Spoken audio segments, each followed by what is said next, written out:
News. Huge effing news. Huge screw you news all over the place. Huge what the deuce is going on in June on the tabletop hobby scene of things. You ready? With tons of new games, let's freaking go. And if you missed it, you probably didn't because you're watching this, right? I covered the two biggest news items of the month already in separate videos. I'm going to give you short recaps with a slight twist and a slight more nuanced difference from what I previously talked about. I'm not just going to reiterate exactly the same things, but CMON sold Zombicide. And Lord of the Rings confrontation jumps the shark, right? Okay, CMON sells Zombicide to Asmodee. Asmodee says we're still gonna support it. We're going to give new skin to this cash cow, and Asmodee, we're gonna gift CMON a bunch of money, right? This is the closest thing to a death blow that has ever come out, right? The financials were not that darning. The selling of the Eric Lang trio, that was, okay. But this is your flagship. This is the one you established your name on as FOMO kings of the tabletop crowdfunding scene. The other thing I have to wonder with this is if, like I said in the other video, they sell anything that is not yet produced, that is the sign to me that they are done. Until then, I don't know for sure. So again, it begs the question, how worried are you? I mean, I guess it's not their more recent bigger name IPs of the newer sense than Zombicide in the form of the United System combined with Spin Master, as well as Cthulhu Death May Die. But what else is it going to take to make this house of cards fall over? Subsequently, let's talk about Lord of the Rings confrontation. Ghost Galaxy revealed in the latest YouTube trailer update from this past week their $3,000 concept of what the board game deluxification, whalification, over-the-topification can actually look like on the hobby scene. And in case you think you're going to only pay $3,000, they say Lord of the Rings style, War of the Rings style, if you remember that collector's edition, that this one's actually going to cost $4,000 at retail because it's going to have like wooden components, storage, 3D terrain, little spots you can put those markers in that are custom made, and everything beautification wise. I mean, it looks more like an actual freaking centerpiece of a room, but you don't actually put it in the center. I'd probably just put it on the wall and look at it from afar like a painting rather than actually play it. I would make the argument that anyone doing that, buying it that is not going to actually play it. It's going to be a fancy decoration rather than an actual plaything, just like CMON's Cthulhu, right? It gives me vibes of that to the Lord of the Rings nth degree. Does it really worry me? No, because we have the $50 and the $120. 50 and 100, 120. That's a big jump right there. That's why I can't help but say, yeah, we have those two pledge levels. So I'm not really concerned. And it is really if you have too much money and don't know what to do with it, scenario type situation. So, I mean, again, it's going to be few and far between. And it's not going to be rampant consumerism, people looking over their shoulder and trying to copy this in the future. So I'm not really worried about it from that side of things. And it is for Lord of the Rings collectors probably a great piece of their collection, not their play things, not their I'm going to play it, but I have it to have it sort of thing. And I guess that's okay too. And yeah, I'd be lying if I said that doesn't look super cool to me. And if it was the War of the Rings collector's edition style price, you'd be tempting, I think, a lot more people. But I think that big of drastic jump, hopefully from a deluxified standpoint, well, I mean, I guess we're going to see what the market does and what the market says in response to that when it launches. Then the other biggest news of the month, FFG just announced that they are going to do 15% price increase across the board. 15%. Doesn't sound like a lot. We're having to deal with tariffs. We're having to deal with these taxes. We're having to deal with this. This is in remuneration, compensation along those lines. Similarly, Awakened Realms did it 7% with Nemesis lockdown backers. And people looked at that and said, I will pay that. I feel the justification for that is okay. FFG doing 15%. Is that something you're willing to continue to support? And when hopefully these tariffs come down, when they are no longer in effect 1 year from now, 4 years from now, do you think FFG is going to lower those prices by 15%? No. So it's a little bit to deal with that, but it's also like we've seen across the other parts of business, this end stage capitalistic state that we are now in, that they're just going to increase prices to see how much they can cost creep and profit creep at the same time. Because I'd like to say that it's going to come back down, but we're seeing it across the board that stuff just ain't for the most part as well. Going a little pun meta-y, or actually super meta-y, the game makers. Not like Tabletop Inc., where you're making the, board games. You're not publishers. You are board game manufacturers, because there's a clear, huge difference when it comes to a mechanistic style. Anyway, Bezier Games is putting out the game makers. They have reached out to like 100 publishers and gotten licensed to do like 200 real-life board games to incorporate them into their own game. So you are literally combining in a worker placement, resource management style vibe, Gloomhaven, Seven Wonders Duel, Memoir 44, Obsession, giving it mechanics, giving it components, and then producing it for profit. And do you make the game you hate, or do you make the game you love?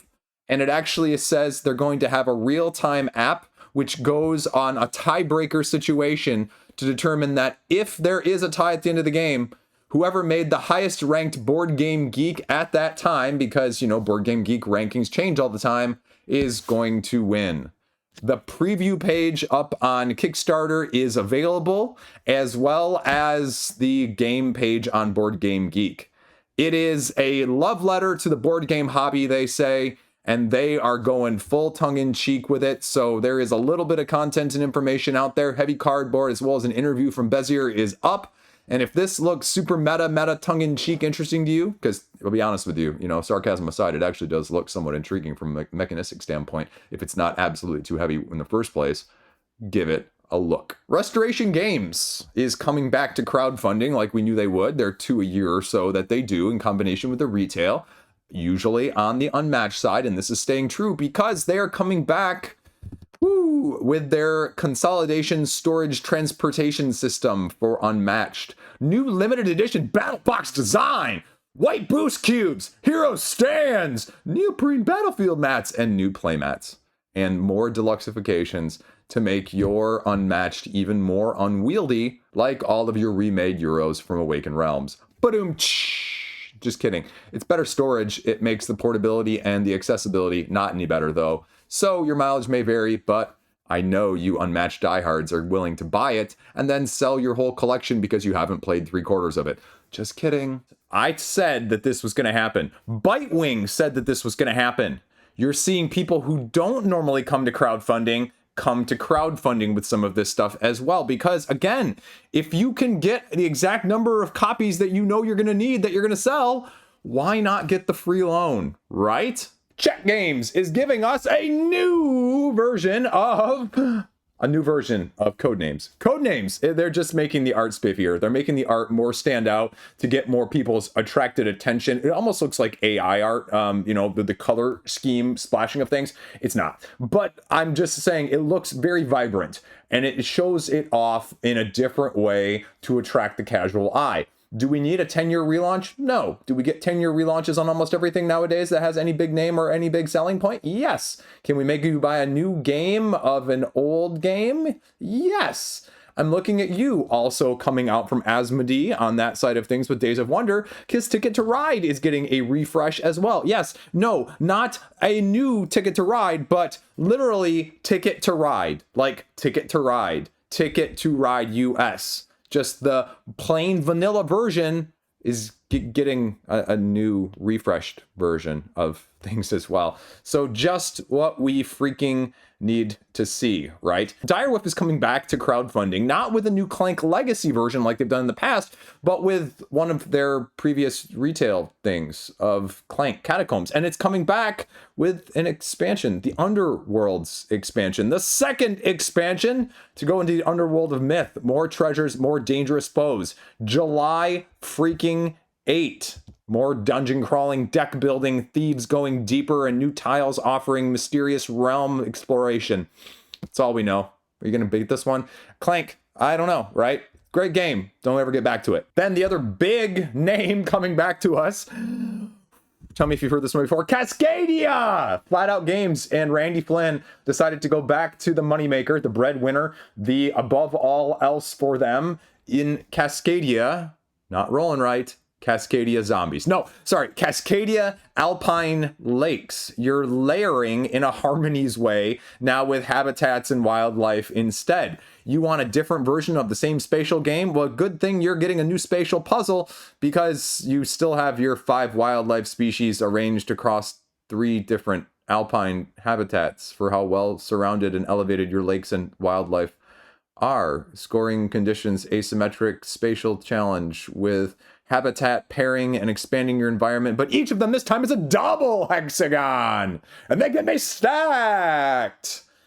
It's similar, but they each store different ways. That's the twist. And the environment now is 3D. So you're gonna get a new Cascadia, or is it starting to jump the shark? Elizabeth Hargrave is coming back with another game too, and if you had them on your bingo sheet as working with Avalon Hill, well, you'd get to mark that square off, because Avalon Hill is producing a game called Sanibel, where you're collecting seashells that come and go from the tide on the beaches of Sanibel. I'm going to make 2 really weird game comparisons here. It gives me almost a Glenmore meets Bullet. And what I mean by that is, in the Bullet sense, that you grab these shells, put them on your own player board, but they go down to the bottom of your player board, and so you have to pattern match set collect that way. But it's got the Glenmore situation, because you start at the back of the line, and that person can move as far forward as they want to grab the pieces for their individual player boards, and so on and so forth from the back going forward.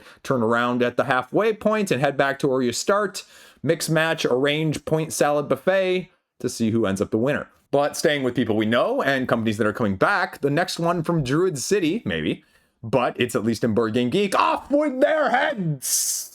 Rolling right, deck of cards, spades and poker, having a love child baby making situation. Play a trick, determine your rank in that trick, to then fill out the correct section of your individual board to correspond to any bonuses or crossing off that you may need to do. 7 hands though, you take the cards that you've played and you do an endgame Texas Hold'em. Then you do 3 whole rounds of that, and you're the winner.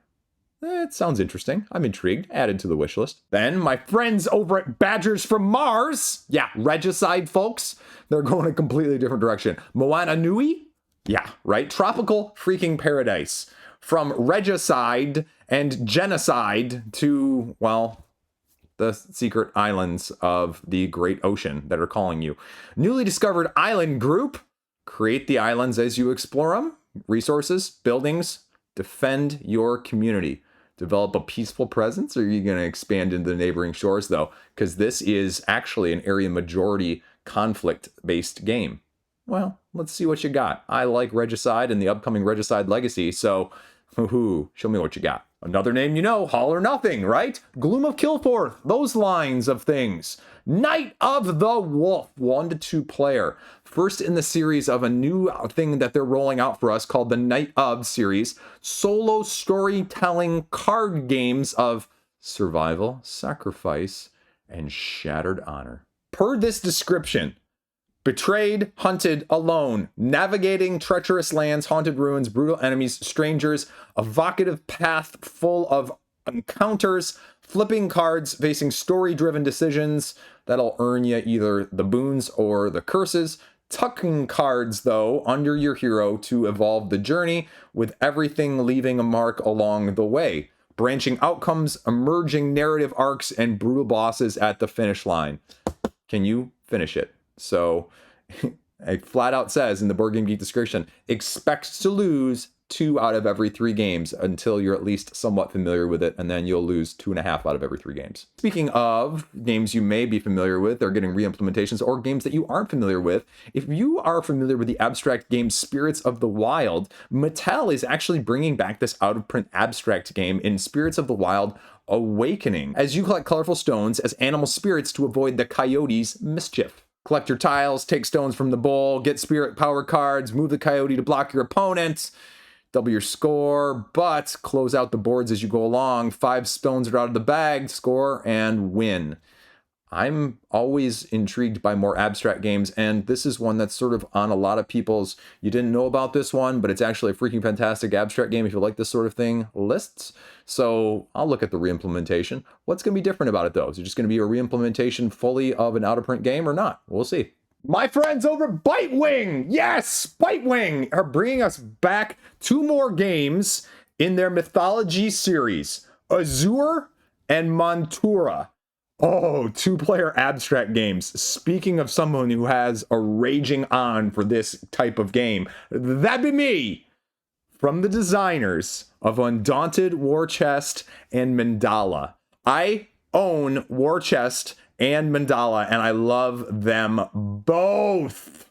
Moytura, you're going old school Ireland with this one. 2 head-to-head, but an AI system that acts as a third enemy faction of 3 groupings of enemies that are going to try to get in your way as an area influence majority style game as you take actions from deities in order to spread your faction out on the board. That resets the cost of the deity, and then it gets you the abilities that it provides. You upgrade and you can activate these deities. The enemy faction is going to activate them as well and force you to carefully track who's going to do what as it gets activated in the first place. 7 different map setups, they say. 3 special enemy clans that replace any of the standard clans that you're going to be having alongside of things. More challenging foes, essentially, in that way, offering you asymmetric ability challenges to go up to or head against. Man, this looks freaking sweet. Did someone say abstract? Azure! 4 auspicious beasts channeling their energy in a quest for wisdom. I'm not very wise, but this sounds freaking amazing to me.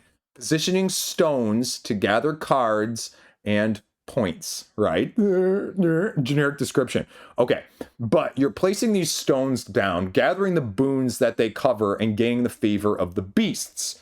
In order to place the stone, though, you got to be able to pay the cost. The color tells you the color of the cost needed, and the number of symbols tells you the amount in that way.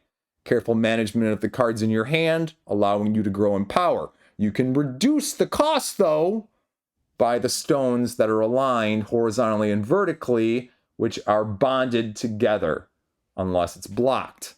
You gather favor for the beasts, which is gained by having the most stones guarding the mountain of the beast in the first place, but the mountain also blocks those bars and those bonds I was just talking about. You get 2 stones that guard a beast's mountain immediately, gain the favor of the beast, get the most points. 4 double-sided board setups for a 2x2 grid. You mix and you match in that way. So Q3 sometime from Bitewing. I'm intrigued. And the next from Board and Dice. Does it start with a T? It starts with a T. Can I pronounce it? Tianxia. We're going to go with that at least right now. Build your legacy, prestige, 260 BC, ancient China, 7 warring kingdoms going up against nomadic groups as well. We're actually listening to the History of the World, which is like an audiobook, part 1 and part 2, and it covers all of this stuff really, really in depth. So I really like seeing this thematic incorporation. You are taking on the roles of these families within the 7 warring kingdoms. 4 rounds. You're installing governors, you're boosting or boistering not so much your rival houses, and then also selling goods, doing all of the usual sort of semi-cooperative resource management gathering that this game has. Oh, did he mention semi-cooperative? Yes, because you have to train soldiers to build walls along the Great Wall, towers to weaken invaders and protect your interests. because each round, the nomads advance towards the borders and gather in larger numbers. When they reach the border, a battle takes place that's going to affect everyone equally. Whoever's been the best at the end wins. Interesting. Sort of like Awakened Realms is the Great Wall. What's it going to look like? How is it going to entail? Unique mechanics? Let's see, Board and Dice. What do you got in store for us? Then, Asmati, I just talked about this one recently on one of the crowdfunding roundups too. Apparently, doing chess without the chess, or chess without the usual chess, is the actual vibe right now of things. I mean, if I had a nickel for every time I talked about a game that did that, well, I'd have 2 nickels. So Chess Joker is bringing chaos to chess. So you have 256 unique cards that say, basically, do something crazy with one of the chess pieces that's already out there. And they're all unique. They're all asymmetric. So move your king like a knight, or warp your queen to deliver check. And you have 2 sets of these 256, or 2 divisions of this 156 into 128 cards each of advanced and basic. And you just go either until you score enough points, 800 of them worth based on the cards, if you can complete them, or if you can actually just deliver checkmate, you can win traditionally. I'm intrigued. I like the idea of it. That means I also have to have a chess set, though. So, we'll see. It's a little less AP prone for people like me, though. So, we'll keep an eye on it. The under-the-radar, underappreciated cyberpunk game from Victory Point Games called Renegade, as a group of cyber hackers teaming up to shut down a mind-controlling AI, it's a near look into our own future, is coming back from Deep Print Games and Pegasus Spiel, bringing us a redone version of it called now Deckers. Decker team cooperates to hack a server and defeat its defenses. What is it going to look like? How is it going to entail? Well, there's a bunch of speculation, as Renegade does have this cult following over on Board Game Geek as a 1 to 3, 1 to 5 player, slightly heavier than it appears style cooperative game. Is it out of print nostalgia? Is it really that good? It makes me wonder, similarly with something like Camp Grizzly. And I heard you guys in the comment section, right? When I talked about Camp Grizzly previously, you guys were like, Chris, I really do like that game. It's not just nostalgia because it's out of print. So, I guess I wondered with this one as well, because the base game for this one on the secondary market is going for, $65 at the time of me filming this. So more accessible, more interest. So there's plenty of details over on the Board Game Geek forums at the time of me filming this. New artwork, new box, new insert, written rule book, rules refined, commands are different, ice dice variant is gone, victory points are removed, new victory condition, terminology replaced by more simple iconography and terms, a new purple player, and yeah, there's a bunch of other mechanical changes, but I'm going to leave that for you to go over on the Board Game Geek forums, because there's still not really an ETA on when we're going to see this yet. Star Trek, a captain's chair, sitting right behind me, right? As I talked about on my review, as I talked about it previously on the channel, the biggest issue, even before it was released, was people going, where's the captain I want? Where are the ships I want? Why isn't it in the base game? Well, you're getting your answer. It's done well enough that we are seeing an expansion in the form of To Boldly Go from WizKids already, with the Turksies and the Buckles bringing it to us. Is it different enough from Imperium? Yes. There is much more interaction. There is a little bit of area control. I'd argue that it's probably a better fit of a game for me than the other, as much as I wanted to love the other in the first place. The rulebook was slightly easier. It's still a bit of a slog, but it definitely could use some improvement, and maybe the expansion will give us a little bit of that. But what we're really getting is James T. Kirk. Yes, you're right. James T. Kirk is coming. Of course, you're getting Noonien Singh, you're getting Philippa from Star Trek Discovery, Rebner from the Lower Decks, and more. 6 full new captains, asymmetric decks, personalities, assets, and allies to go along with them. And there's going to be more solo to go along with it. So, how are you going to do it? Is it going to attract you if you weren't in the first place? And if you're not a Star Trekkie, does this change your mind of more content and more support? Well, probably not, but that's okay too. Battleforge Berserker. Interesting name, right? Battleforge Berserker. Interesting name, right? And we're getting this upcoming game over on GameFound from the minds behind Dante's Inferno, as well as Chronicles of Drunagor. That's right, CGS Studios is bringing this upcoming one, Reborn Warrior in the Wrath of Fenrir, Valhalla! And it gives you vibes of sort of Lords of Hellas meets Lords of Ragnarok in a furious war to bring Ragnarok back on track or die trying as a cooperative game? The Ragnarok must come, and you are its fangs, is the tagline.